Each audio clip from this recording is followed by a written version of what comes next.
आज की कहानी एक माइंड बॉगलिंग सीरियल किलर से रिलेटेड मिस्ट्री मूवी है, जहाँ पे टोक्यो में एक सीरियल किलर बिना लोगों को कुछ किए उन्हें मार रहा था और काफी समय तक पुलिस इस किलर को ढूंढ ही नहीं पाते। लेकिन जब पुलिस इस मिस्ट्री को सॉल्व करते हैं तो कहानी एक भयानक मोड़ ले लेती है। सच में इस मूवी का एंड कहानी का ट्विस्ट समझना सबके बस की बात नहीं है। कहानी का नाम है क्योर, जापानीज मूवी है।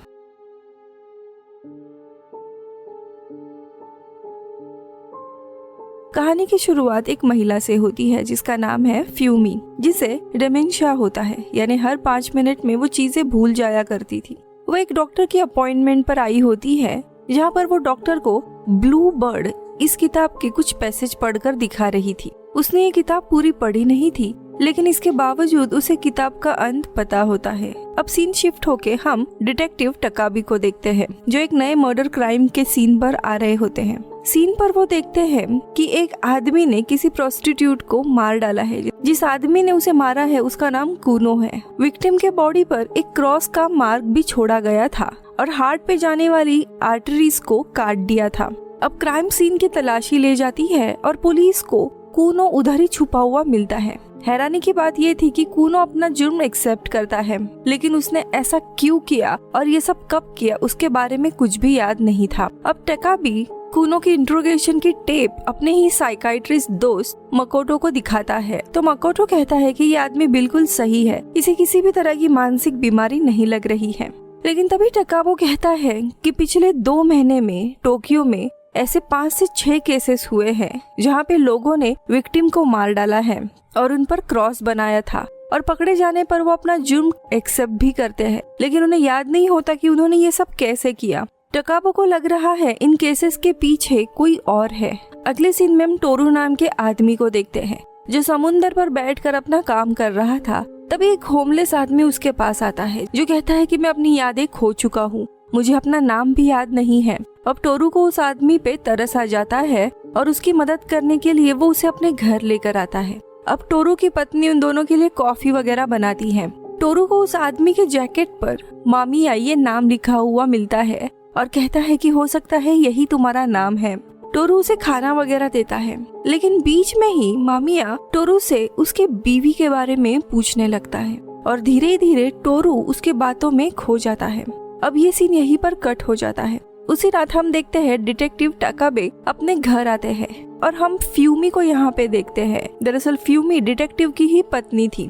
जब वो दोनों डिनर करने के लिए बैठते हैं तब टकाबे सजेस्ट करता है कि इस केस के खत्म होने के बाद हम लोग एक ट्रिप पर चलेंगे ताकि हम दोनों को भी थोड़ा आराम मिले। फ्यूमी भी खुश होती है और सोने चली जाती है, लेकिन फ्यूमी का डिमेंशिया इतना ज्यादा खराब होता है कि वो खाना पकाना ही भूल जाती है और आज भी उसने कच्चा ही मीट अपने हस्बैंड को दिया होता है, जिसके कारण डिटेक्टिव फ्रस्ट्रेट हो जाता है। ऐसे कई दिन तक चल रहा था। खैर अब अगले सुबह हम देखते हैं टोरू ने अपनी पत्नी को मार डाला था। अब यहाँ हमें समझ आता है कि मामिया ही वो असली डेविल यानी वो सीरियल किलर है, जो लोगों को किसी तरह हिप्नोटाइज करके उन्हें अपने पार्टनर को मरवाने के लिए मजबूर करता है। अब डिटेक्टिव टोरू के रिकॉर्ड्स वगैरह चेक करते और उसे मिलने के लिए हॉस्पिटल आते हैं। जब टकाबे और माकाटू दोनों भी उससे क्वेश्चन करते हैं तब टोरू उन्हें बताता है हम दोनों के बीच में कोई झगड़ा नहीं था, कुछ नहीं था, लेकिन उस समय उसे मारना ही नेचुरल था।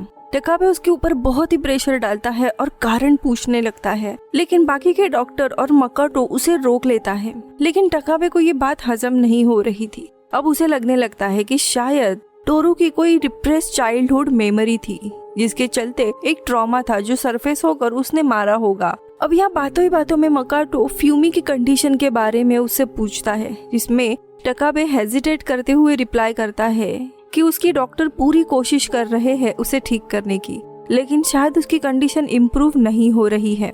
ये सुनकर मकाटो टकाबे को वार्न करता है कि इन्वेस्टिगेशन में तुम ज्यादा इन्वॉल्व मत रहो, अपने पत्नी पर ज्यादा ध्यान दो। खैर अब उसके बाद हम दूसरी जगह पे एक पुलिस ऑफिसर मिस्टर ओडे को देखते हैं, जो मामिया यानी उसी सीरियल किलर को एक रूफटॉप के एज पर बैठा देखते हैं। जैसे ही वो उसकी मदद करने के लिए उसके पास जाते हैं तो मामिया सीधा छत से नीचे कूद जाता है।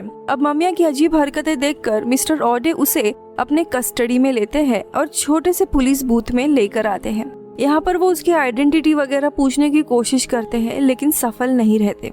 अब थोड़ी देर के बाद मिस्टर ओडे जब अकेले होते हैं तब मामिया एक लाइटर जलाता है और ओडे को उसी आग की तरफ देखने कहता है और इसी तरह मिस्टर ओडे धीरे धीरे हिप्नोटाइज होने लगते हैं।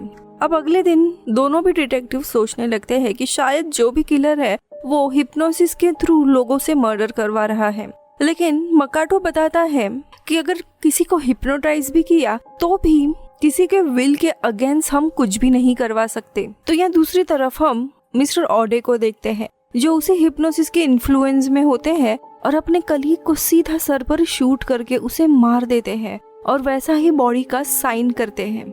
वही दूसरी तरफ हम मामिया यानी उसी सीरियल किलर को देखते हैं जिसे हॉस्पिटल में भेज दिया होता है, जहाँ पे वो एक फीमेल डॉक्टर आकिको से मिलता है।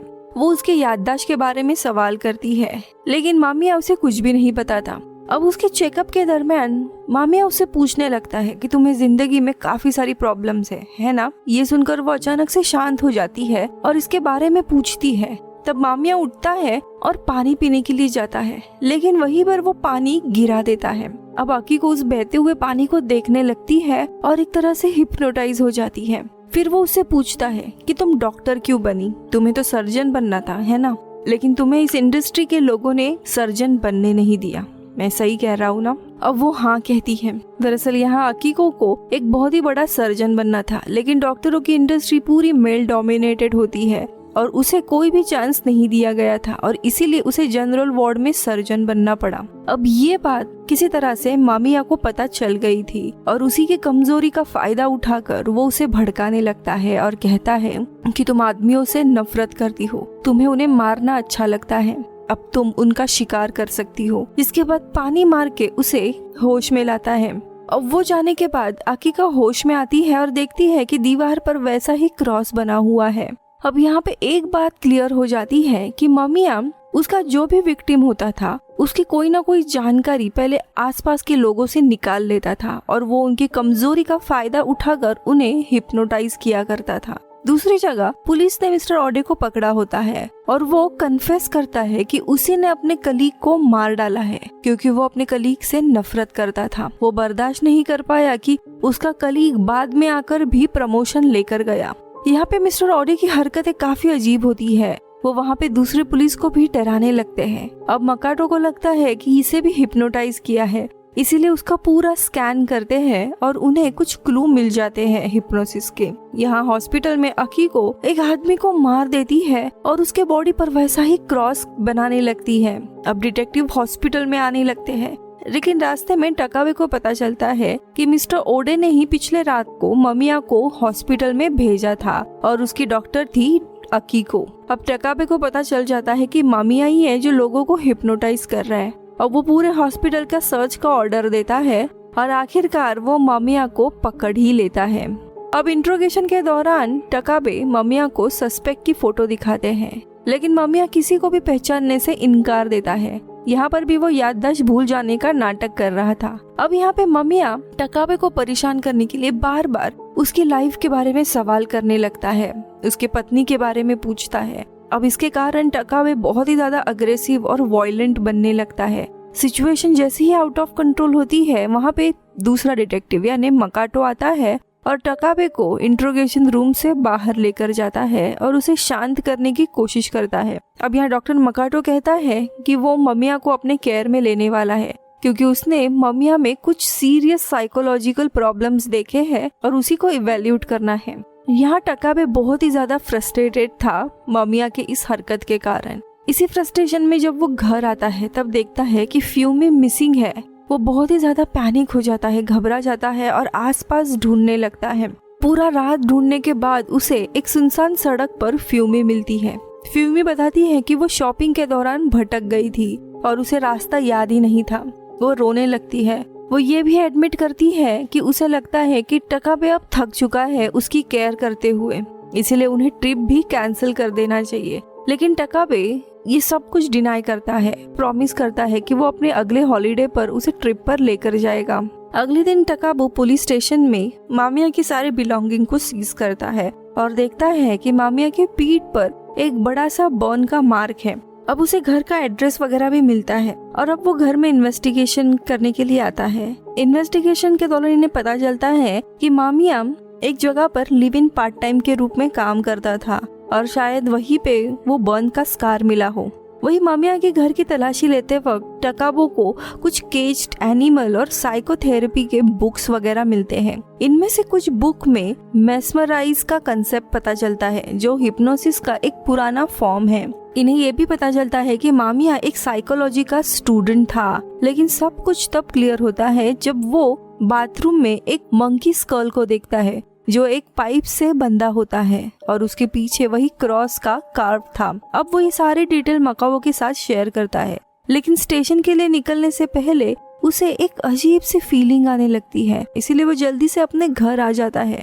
वहाँ पे वो देखता है कि फ्यूमी सीलिंग से टंगी हुई है, वो इस दुनिया से चली गई है। ये देखकर टकाबो का दिल टूट जाता है और वो उसके सामने रो पड़ता है, लेकिन जल्दी ही उसे रियलाइज होता है कि ये सब एक हेलुसिनेशन है और फ्यूमी अभी भी जिंदा है। ये सारे इवेंट से वो बहुत ही फ्रस्ट्रेट होता है और टकाबो जब पुलिस स्टेशन आ पहुंचता है तब उसे इन्फॉर्म किया जाता है कि डॉक्टर मकाटो ने मामिया को मेंटल हॉस्पिटल में ट्रांसफर कर दिया है ताकि वो टकाबो से दूर रहे। ये बात सुनते ही वो और भी गुस्सा हो जाता है। दूर रहने के लिए कहा था, इसके बावजूद टकाबे मामिया से हॉस्पिटल के सेल में उससे मिलने के लिए आता है और उसे कहता है कि उसके घर में उसे जो भी सबूत मिले हैं उससे पता चल गया है कि तुम एक घिनौने इंसान हो और उसी के बेसिस पर वो चार्जेस प्रेस करेगा। वही मामिया बिल्कुल भी कंसर्न नहीं था, उसे कुछ पड़ी ही नहीं थी। वो उल्टा टकाबो से उसकी हेलुसिनेशन के बारे में सवाल करता है जो उसे आज दोपहर को आया था और कमेंट करता है कि एक बीमार पत्नी की देखभाल करना बहुत ही मुश्किल है तुम्हारे लिए, है ना। वो टकाबो को और भी ज्यादा प्रोवोक करने लगता है अपनी जिंदगी के बारे में बताने के लिए और आगे कहता है कि तुम दो अलग अलग रोल निभा रहे हो, एक डिटेक्टिव का और एक हस्बैंड का, लेकिन इन दोनों में से तुम्हारा असली रूप कोई भी नहीं है, तुम बीच में ही मर रहे हो। अब टकाबो के फ्रस्ट्रेशन में उसका दम टूट जाता है और वो जोर जोर से चिल्लाता है और एडमिट करता है कि उसकी पत्नी उसके लिए एक बर्डन बन चुकी है। वो ये भी एक्सेप्ट करता है कि एक डिटेक्टिव होने की लाइफ कितनी मुश्किल है, क्योंकि उन्हें सिखाया जाता है कि अपने इमोशंस पे उन्हें कंट्रोल करना चाहिए, इवन अपने फैमिली के सामने, लेकिन इससे उनकी पर्सनल लाइफ बहुत ही खराब हो जाती है।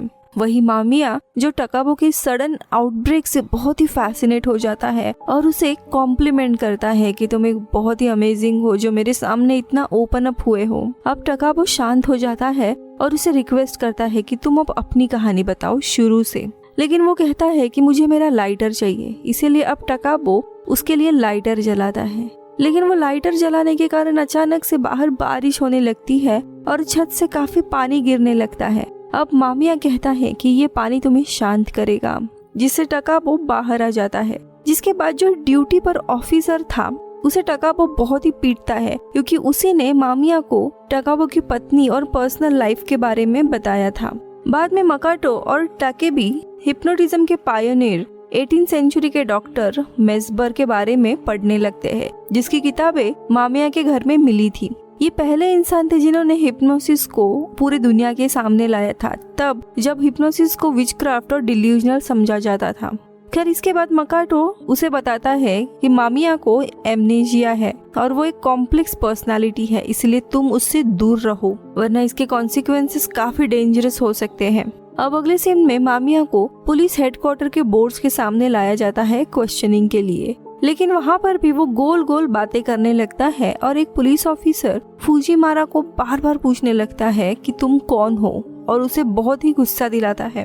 अब वहाँ से जाते हुए मामिया टकाबे के बहुत ही पास आकर कहता है कि तुम अलग हो, तुम यूनिक हो, तुम बिल्कुल मेरे तरह हो। उसका कहने का मतलब ये था कि टकाबे वो एकलौता इंसान है जो उसकी बात को क्लियरली सुनता और समझता है, और वहाँ से निकल जाता है। टकाबे के ऊपर इन सारी चीजों का बहुत ही बुरा असर पड़ रहा था, लेकिन उसे कैसे भी मामिया को जेल में डालना था, इसीलिए वो केस को छोड़ नहीं रहा था। खैर अब घर वापस आने के बाद टकाबे को समझ आता है कि फ्यूमी की तबीयत बहुत ही खराब है, जो उसके मन में बेचैनी पैदा करती है, और इसी फ्रस्ट्रेशन में वो एक बार ये भी सोचता है कि अगर वो फ्यूमी को मार डाले तो उसकी लाइफ बहुत ही इजी हो जाएगी। लेकिन अगले ही पल में अपने ही इस सोच से वो बहुत ही डर जाता है कि वो कैसा निर्दयी बन गया है। अब वो अपने ही विचारों पर ट्रस्ट नहीं कर सकता था, इसीलिए वो डिसाइड करता है कि वो फ्यूमी को टेम्पररी एक हॉस्पिटल में भेज देगा जहाँ पे उसका ख्याल रखा जाएगा। अब इसके बाद माकाटो टाकाबे को अपने घर बुलाता है और उसे एक पुराना हिप्नोसिस का क्लिप दिखाता है। वीडियो में एक जापानीज लेडी जो हिस्टीरिया की ट्रीटमेंट ले रही होती है, वो अपने बेटे को वैसे ही मार डालती है जैसे आजकल के मर्डर्स हो रहे थे और उसके शरीर पर भी वैसा ही क्रॉस बनाती है। वीडियो में एक अननोन हिप्नोटिस्ट अपने हाथों से क्रॉस बनाकर उसे हिप्नोटाइज कर रहा होता है। अब यहाँ माकाटो बताता है कि इन सब की शुरुआत इसी वीडियो से हुई थी। ये वीडियो 50-60 साल पुराना था। उस वीडियो में भी वो इंसान अपने हाथों से उस लेडी को हिप्नोटाइज कर रहा था और उसने अपने बेटे को मार डाला था। और ये शायद किसी लोगों का ग्रुप है जो अलग अलग लोगों को उनकी कमजोरी का पता लगाकर उनसे अपने ही क्लोज्ड वन का मर्डर करवाते हैं। डिस्कशन के बीच में ही अचानक से मोकाटो खुद एक हेलुसिनेशन में चला जाता है। उस हेलुसिनेशन में वो अपने आप को मामिया के सेल के पास देखता है और टकाबो उसे कॉर्नर कर रहा होता है। अब यहाँ टकाबो किसी तरह उसे उस ट्रांस से बाहर निकालता है, लेकिन मोकाटो अभी भी उसे हिप्नोसिस में होता है, इसीलिए वो अपने घर में आकर एक तरह का वो क्रॉस बनाता है। टकाबो उससे पूछता है कि तुम मामिया से मिलने गए थे, है ना? इसीलिए ये सब कुछ तुम्हारे साथ हो रहा है। लेकिन तभी उन्हें कॉल आता है कि मामिया हॉस्पिटल से भाग चुका है, इसलिए टकाबो तुरंत हॉस्पिटल जाने के लिए निकलता है। लेकिन हॉस्पिटल में आने के बाद उसे खबर दी जाती है कि डॉक्टर माकाटो होते हैं, उसने अपने ही घर में सुसाइड कर लिया है, यानी कि वो भी मामिया का शिकार बन गए हैं। लेकिन यहाँ हैरानी की बात ये थी कि टकाबो सरप्राइजिंगली बहुत ही शांत था, जैसे उसे कुछ हुआ ही नहीं हो। अगले सीन में टकाबो एक पुराने अबैंडन घर में आ जाता है। ये वही घर था जहाँ पे वो हिप्नोसिस वीडियो क्लिप शूट की गई थी। थोड़ी देर के बाद मामिया भी वहाँ पे पहुँच जाता है और टकाबे को वहाँ देखकर वो खुशी से झूम उठता है। और यहाँ पता चलता है कि असली में टकाबो ने ही उसे वहाँ तक पहुँचने में मदद की थी। मामिया आगे कहता है कि उन दोनों की डेस्टिनी यही थी कि वो इस घर में आए और अपने ट्रू सेल्फ को डिस्कवर करे। लेकिन टकाबो उसे और बोलने का मौका ही नहीं देता और सारी बुलेट उसके सर पर निकाल देता है। वही ये सीन कट हो जाता है और पता चलता है कि फ्यूमी को भी हॉस्पिटल में एक नर्स ने वही क्रॉस बनाकर मार दिया है। लेकिन दूसरी तरफ टकाबो शांति से एक रेस्टोरेंट में रिलैक्स होकर डिनर एंजॉय कर रहा था, जैसे कि उसकी सारी परेशानियां खत्म हो गई है। मूवी के एंड काफी मिस्टीरियस होता है, जहाँ पे एक वेट्रेस माकाटो को सर्व कर रही होती है, वो अचानक से ट्रांस में चली जाती है और एक नाइफ उठाकर किसी को मारने जाती है और ये मूवी इधर ही खत्म होती है। इसी मिस्टीरियस एंडिंग को अब समझते हैं। मामिया एक साइकोलॉजी का स्टूडेंट होने के साथ साथ एक कल्ट का मेंबर था। ये एक ऐसा कल्ट था जो उन लोगों को टारगेट करते थे जिनकी जिंदगी काफी मुश्किल से चल रही है, यानी एक तरह से सारे समाज को ही टारगेट करते थे। वो लोगों से बात करके उनके डार्क फीलिंग्स या डार्क थॉट को वैलिडेट करते थे, उन्हें ऊपर लाके उन्हें सही बताया करते थे और इसीलिए उनके जो भी विक्टिम्स होते हैं वो हेलुसिनेशन के भाव में आकर अपने ही पार्टनर वगैरह को मारा करते थे। जैसे अगर मिस्टर ओडे यानी उस पुलिस ऑफिसर की बात करें जिसने अपने पार्टनर को मार दिया था, जब उससे पूछताछ की जाती है तब वो बताता है कि वो उससे एनवी था क्योंकि उसे प्रमोशन मिला था। यही चीज डॉक्टर की भी होती है, जहाँ पे मर्दों के डोमिनेटेड इंडस्ट्री में उसे एक बहुत बड़ा सर्जन बनना था, लेकिन उसे सर्जन बनने नहीं मिला, इसीलिए वो एक जनरल वार्ड में आज डॉक्टर बन के रह रही थी। अब मामिया इनसे जब मिलता है तब उसे पता चलता है कि इनकी जिंदगी में कोई ना कोई इशू है, इसीलिए उनके डार्क थॉट्स को वैलिडेट करता है और उनकी पर्सनालिटी ही बदल देता है। इसीलिए हेलुसिनेशन के बाद वो लोग उन लोगों को मारकर अपना बदला लिया करते थे और जो एक्स साइन था वो इसी कल्ट का साइन था। अब साइकाइट्रिस्ट मोकोटो ने एक बात कही होती है कि हेलुसिनेशन तो पॉसिबल है, लेकिन इंसान से हम हेलुसिनेशन के बावजूद ऐसी कोई भी चीज नहीं करवा सकते जो उन्हें करनी नहीं हो। यानी कि मामिया लोगों की वो पर्सनालिटी बाहर लाता था जो काफी डार्क है और उसमें लोगों को मारना इन्वॉल्व है। अब वो पर्सनालिटी सरफेस पे आने के कारण लोग वही करते थे जो अपना रिवेंज लेने के लिए उन्हें सही लगता था। अब सेम चीज डिटेक्टिव टाकाबे के साथ भी होती है। मामिया जब उनसे पहली बार मिलता है तब उनकी सारी जानकारी वो आसपास के लोगों से निकाल लेता है और धीरे धीरे उससे भी मैनिपुलेट करने लगता है। उससे कहता है कि तुम एक यूनिक हो। और इसी हेलुसिनेशन के कारण डिटेक्टिव टकाबे भी इमेजिन करने लगते हैं कि उसकी वाइफ अब मर गई है। यानी कि डिटेक्टिव के अंदर भी एक डर छुपा हुआ था कि उसकी वाइफ किसी दिन ऐसा कुछ ना कर बैठे कि वो इस दुनिया से ही चली जाए। उसे कई बार इस फीलिंग से गुस्सा भी आता था और सोच में पड़ता था कि अगर वाइफ नहीं होती तो उसकी जिंदगी एक्चुअली अच्छी होती। और इसे डर का फायदा उठाकर मामिया उसे हिप्नोटाइज कर लेता है, लेकिन डिटेक्टिव को वो अपने जैसा देखता है, इसीलिए उसे मैनिपुलेट करके उसे खुद की तरह बनाता है, यानी कि नेक्स्ट सीरियल किलर। जब वो लेडी का वो वीडियो सुनते हैं तब पूरी तरीके से वो उसी कल्ट का हिस्सा बन जाते हैं।